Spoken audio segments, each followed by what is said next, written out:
The Aliens Enemy Act that Donald Trump put in place was revoked by a judge.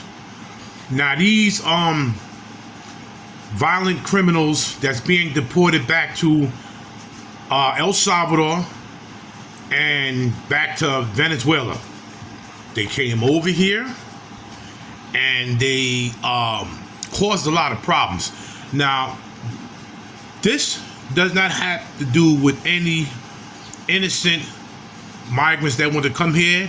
What they need to do is come here legally. They need to come and do your paperwork, wait like everybody else, get your green card, and then when they call you up, you go get sworn in, you learn about the country and stuff like that, and so on and so forth.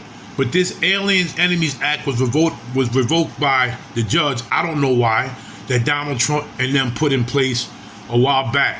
And I'm going to show you a video where they start explaining stuff, where they have a lot of migrants being deported. These are criminals, actually the ones that did, the nonsense in the street. They're deporting them back to El Salvador and Venezuela. Let's get it. Welcome back. It was a big day on Capitol Hill. A federal judge in D.C. blocked the Trump administration from using a wartime law from the 1700s. It's aimed at deporting Venezuelan migrants accused of having ties to a criminal gang. As CBS's Christian Benavides reports, this comes as the Trump administration is doubling down on pursuing the deportation of a protest organizer at Columbia University.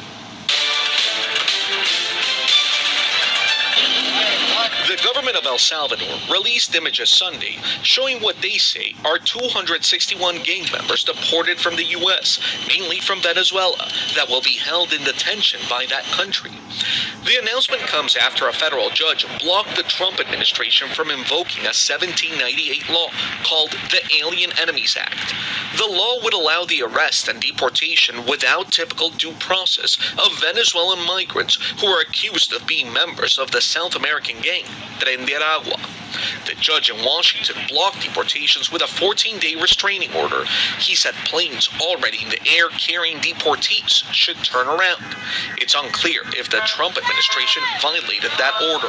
We want to get rid of Tren de Aragua gang members. They're terrorists too. The president designated them, asked me to designate, and I did, as a terrorist organization. We want to get rid of them as well. We don't want terrorists in America. I don't know how hard that is to understand. On Face the Nation, Secretary of State Marco Rubio also defended the administration's move to begin deportation proceedings against Mahmoud Khalil, a U.S. permanent resident who organized pro-Palestinian protests at Columbia University. If he had told us, I'm going over there and I'm going over there to become the spokesperson and one of the leaders of a movement that's going to turn one of your allegedly elite colleges upside down, people can't even go to school, library buildings being vandalized, we never would have let him in. Meantime, concerns over tariffs still hang heavy for investors. The U.S. stock market will seek to recover Monday after a bruising week, which saw the worst losses in 2 years. Now, in addition to alleged members of the Venezuelan gang, the president of El Salvador says members of a gang in their country were also deported. I'm noticing something, and I keep talking about, like I said, America is split into two. You have a lot of people advocating for these people. I don't get it. I don't understand. And as I keep saying more and more again, nobody's advocating for Americans here who's having a hard time, that's living in the street, that have to work 16-hour shifts, two jobs. Some of them can't even spend time with their children. Some children can't even see their parents because their parents have to make a decision. I have to work all these hours to take care of my son and daughter, or son or daughter, whatever, if you have 1 or 2 kids. And the salaries are never going up. Your paycheck stays the same. Prices and everything goes up. Everybody's advocating for people from other countries, and nobody cares about the American people here. This is deep. This is something that you really have to think about. What happened to our country, man? What happened to the United States of America? Like, share, subscribe, and leave a comment on what you think about what's going on here. It's a Big Hawk, Yonkers Native Street Talk. I'm out.